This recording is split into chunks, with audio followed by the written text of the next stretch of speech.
Hey folks, it's Thursday, March 11th, and here's the deal. So the first thing I want you to do is to watch 2 or 3 of the animated videos below.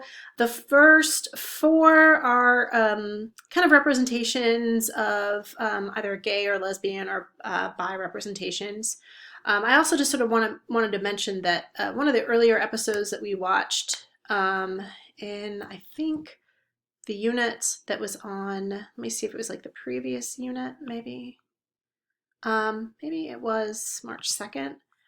We watched, yeah, one of these I thought that we watched was talking about orientation. Yeah, so video 3, Enchanting Grom Night from the Owl House. If you wanted to watch that too, I could actually, I might as well stick it down here.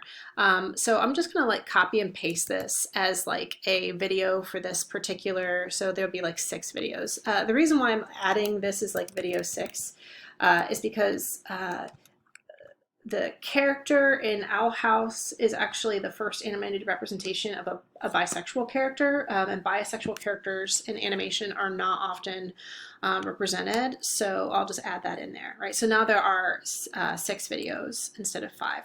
I added one that, because again, everyone has orientations, right? So this one on charming is really interesting. This is actually like a straight couple romance that is kind of like turning things on their head, like the common fairy tale, right? So the dude in the story has like a curse where every woman who ever sees him falls in love with him and is like throwing the kingdom into disarray, and like the one person who does not fall in love with his charms is this woman who is a thief, who is gender nonconforming, and who throughout the film I think is like the part that I've got the clip of, she is like wearing a badly disguised like mustache and such things, right? Trying to like not be caught for stealing shit, right? So anyway, because again, every one of us have an orientation.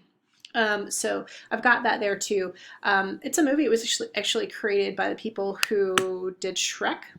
And it's on Netflix, in case you're. So I just thought I'd put it in there just to add, different representations. The Steven Universe one is like the first animated, like gay wedding. On animated, et cetera, et cetera. So there are all sorts of things, right? So there are different different representations.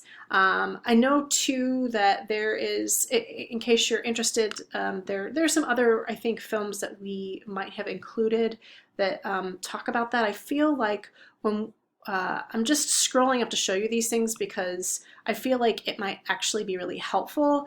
So the other one is Kipo and the Age of Wonder Beasts. I feel like whatever day that we talked about masculinity, let me see if it was here. No, this is body size. Whichever one it was that we were talking about masculinity, there is one. Yeah, so Ratland right here. This features a gay character who's a boy. So this sort of coming out moment. So I guess I could copy and paste that one and put it down here too. So I guess what I'm trying to show you is just that just like people, animated representations are complex.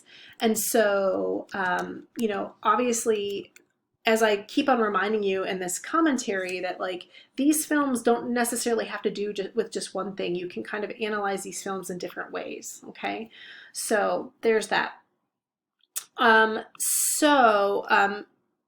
would recommend reading the Lugo Lugo and Bloodsworth Lugo questions, and using that and taking some notes, let it percolate, and then just head over to channel 8 and check out my analysis.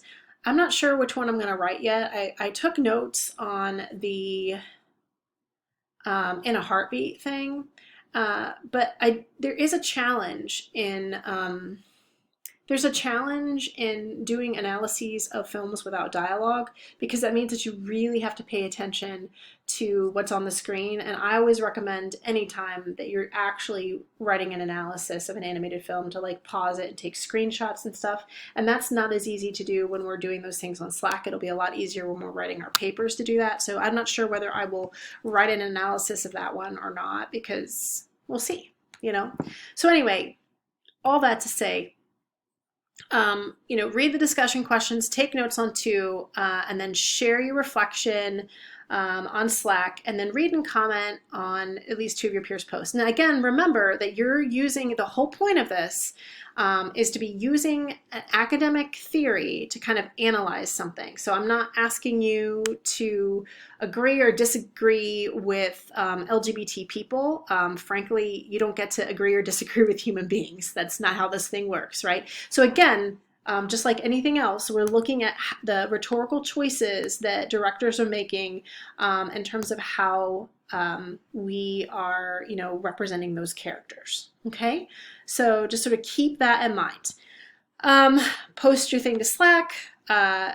Meaningfully respond to at least two of your people, and you're good to go. For homework, you're going to be reading, and I think that this might be our last day of watching films. And we're going to end by reading Robinson's piece on how older characters are portrayed in Disney films. Okay, so let's have a good day.